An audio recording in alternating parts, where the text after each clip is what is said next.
উত্তোলন সংক্রান্ত লেনদেন। আমরা আজকে সকল প্রকার উত্তোলন নিয়ে আমরা আজকে সেগুলোকে যাতে আমরা কনভার্ট করব। ডেবিট ক্রেডিটে আমরা কনভার্ট করব। চলো শুরু করা যাক। আমরা দেখতে পাচ্ছি আমাদের প্রথম লেনদেনটা হচ্ছে মালিক কর্তৃক নগদ অর্থ উত্তোলন করা হলো ৳২,০০০। একটা কথা বলে রাখি, যেহেতু এগুলো সবগুলো উত্তোলন সংক্রান্ত লেনদেন, তাহলে প্রত্যেক লেনদেনে ২ টা করে যদি পক্ষ হয়, তাহলে একটা পক্ষ অটোমেটিক্যালি হবে উত্তোলন। সবসময় উত্তোলন হবে। মানে মালিক যেকোনো কিছু উত্তোলন করলে তোমাকে উত্তোলন লিখতেই হবে। তাহলে মালিক কত টাকা উত্তোলন করলো? নগদ অর্থ উত্তোলন করলো ৳২,০০০। তাহলে এইটাকে আমরা কিভাবে ডেবিট ক্রেডিট করব? প্রথমে আমরা যদি ১ নাম্বার লিখি, আমাদের একটা পক্ষ হচ্ছে কে? একটা পক্ষ হচ্ছে উত্তোলন হিসাব। আর কি উত্তোলন করছে মালিকে? নগদ টাকা। তাহলে আরেকটা পক্ষ কি হবে? নগদ টাকা হবে। এখন আসো আমরা দেখব এই উত্তোলন আর নগদ এগুলো কোন শ্রেণীর হিসাব?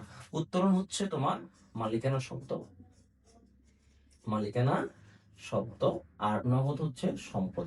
এখন প্রশ্ন হচ্ছে, এই মালিকানা সত্ত্ব এবং সম্পদ আমার ব্যবসায় কি বাড়ছে নাকি কমছে? দেখো, মালিক যদি উত্তোলন করে তাহলে মালিকানা সত্ত্ব কি করবে? কমবে। মানে মালিকের ব্যবসায়ের অধিকারটা কমে যাবে। উত্তোলন করলে সবসময় মালিকানা সত্ত্ব কি যায়? কমে যায়। আর মালিকানা সত্ত্ব যদি কমে যায়, আমরা জানি ডেবিট ক্রেডিট নির্ণয়ের যে কৌশল, সে অনুসারে মালিকানা সত্ত্ব কমে গেলে হচ্ছে ডেবিট। নগদ হচ্ছে সম্পদ। ব্যবসা থেকে নগদ টাকা নিয়ে গেলে নগদ টাকা কমে যাবে। তার মানে সম্পদ কমে যাবে। সম্পদ কমলে হচ্ছে ক্রেডিট। আশা করি বুঝতে পারছো। তারপরেরটা আমরা দেখি। তারপর লেনদেন হচ্ছে মালিক কর্তৃক পণ্য উত্তোলন করা হলো ৳৫,০০০। মালিক এখানে পণ্য উত্তোলন করছে। তাহলে আমরা কি বলতে চাচ্ছি? উত্তোলন লিখতেই হবে। যাই উত্তোলন করুক না কেন উত্তোলন লিখতে হবে। আরেকটা হচ্ছে পণ্য। পণ্য নামে কোনো হিসাব লেখা হয় না। পণ্য উত্তোলন করলে তোমাকে লিখতে হবে হচ্ছে ক্রয় হিসাব। ক্রয় হিসাব। তাহলে উত্তোলন কি? তুমি জানো উত্তোলন হচ্ছে মালিকানা সত্ত্ব। আমি সংক্ষেপে লিখতেছি।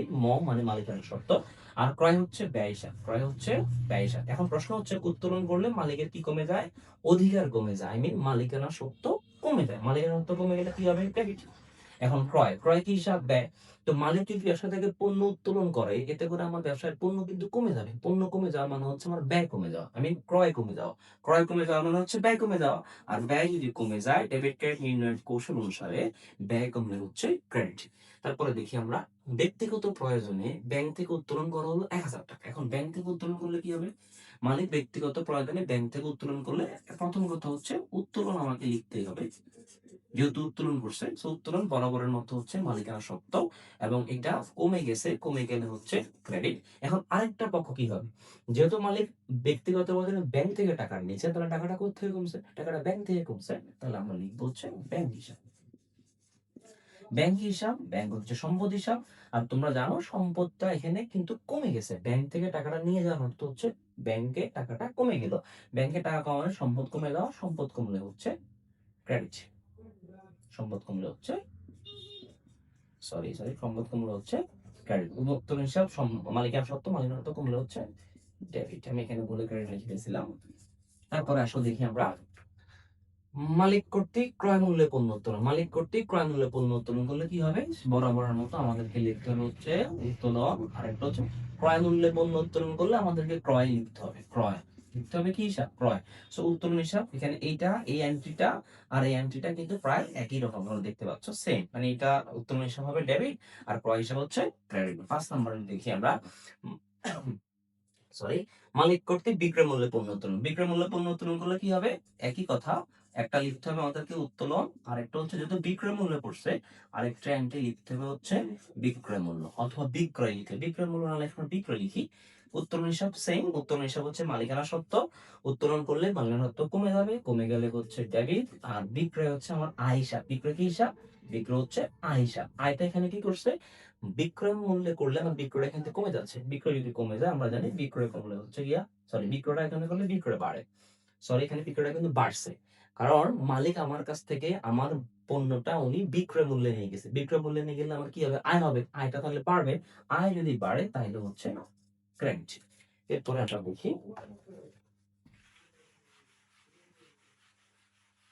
এরপরে হচ্ছে আয়কর, জীবন বীমা প্রিমিয়াম মালিককে প্রদান করা হলো। মানে আয়কর এবং জীবন বীমা প্রিমিয়াম যদি প্রদান করা হয়, এগুলো উত্তোলন। আয়কর এবং জীবন বীমা প্রিমিয়াম, এই দুইটা এন্ট্রিকে আমরা উত্তোলন মনে করি। তো এটা প্রদান করলে কি হবে? এটা প্রদান করলে আমাদের উত্তোলন হবে। তাহলে একটা পক্ষ হচ্ছে উত্তোলন, মানে আয়কর জীবন বীমা না লিখে আমরা লিখবো হচ্ছে উত্তোলন। আর যেহেতু টাকা প্রদান করছে, সেহেতু আমরা আরেকটা পক্ষ লিখবো হচ্ছে নগদান। এখন সেম উত্তোলন কি হিসাব? মালিকানা সত্ত্ব। মালিকানা সত্ত্বটা এখানে কি করলো? কমে গেল। কমে গেলে কি হবে? ডেবিট।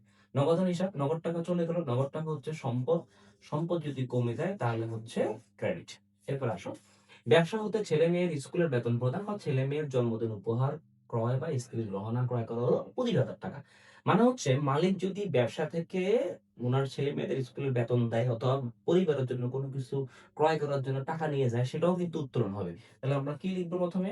প্রথমে লিখবো হচ্ছে আমরা সেম বরাবরের মতো উত্তোলন হিসাব, মালিকানা সত্ত্ব, সেম কথা বারবারই আসতেছে। নতুন মালিকানা সত্ত্ব কমে গেলে হচ্ছে ডেবিট, আর কি টাকা, নগদ টাকা নিয়ে গেছে, নগদ টাকা নিয়ে গেলে সম্পদ, সম্পদ কমে গেলে কি হবে? ক্রেডিট। ব্যবসা বা অফিসের প্রয়োজনে ব্যাংক থেকে টাকা উত্তোলন, ব্যবসা বা অফিসের প্রয়োজনে ব্যাংক থেকে টাকা উত্তোলন কি হবে তাহলে? দেখো আমার ব্যবসা, আমার ব্যবসার জন্য, আমার অফিসের জন্য আমি ব্যাংক থেকে টাকা নিয়ে যাবো, তাহলে কি হবে? এখানে উত্তোলন আসবে কিনা? অ্যাকচুয়ালি এখানে কিন্তু উত্তোলন জিনিসটা আসবে না, কারণ উত্তোলন তখনই হয় যখন মালিকে উত্তোলন করে, মালিকের জন্য উত্তোলন করে তখন উত্তোলন হবে। কিন্তু আমি আমার ব্যবসায়ের জন্য যে ব্যাংক থেকে টাকা নিয়েছি সেখানে উত্তোলন হবে না। কি হবে তাইলে? প্রথম কথা হচ্ছে আমার ব্যবসার মধ্যে কি আসছে? আমার ব্যবসায় নগদ টাকা আসছে, আর টাকাটা কোত্থেকে নিয়ে আসছে? আমি ব্যাংক থেকে নিয়ে আসি। তাহলে আরেকটা পক্ষ হচ্ছে ব্যাংক হিসাব, একটা হচ্ছে নগদান হিসাব, একটা হচ্ছে ব্যাংক হিসাব। তার মানে উত্তোলন তখনই হবে যখন মালিক তার নিজ প্রয়োজনে উত্তোলন করবে, কিন্তু ব্যবসা যদি নিজের প্রয়োজনে ব্যাংক থেকে টাকা উত্তোলন করে তখন উত্তোলন হবে না। ধন্যবাদ, আশা করি তোমরা বুঝতে পারছো। উত্তোলন সংক্রান্ত যে আলাদাগুলো আমরা করছি সেখানে বেশিরভাগ ক্ষেত্রে উত্তোলন আসতেছে এবং উত্তোলন অলওয়েজ ডেবিট হচ্ছে। পরবর্তীতে তোমাদের সাথে অন্য কোনো জায়গায় কথা হবে। ধন্যবাদ, ভালো থাকো সবাই।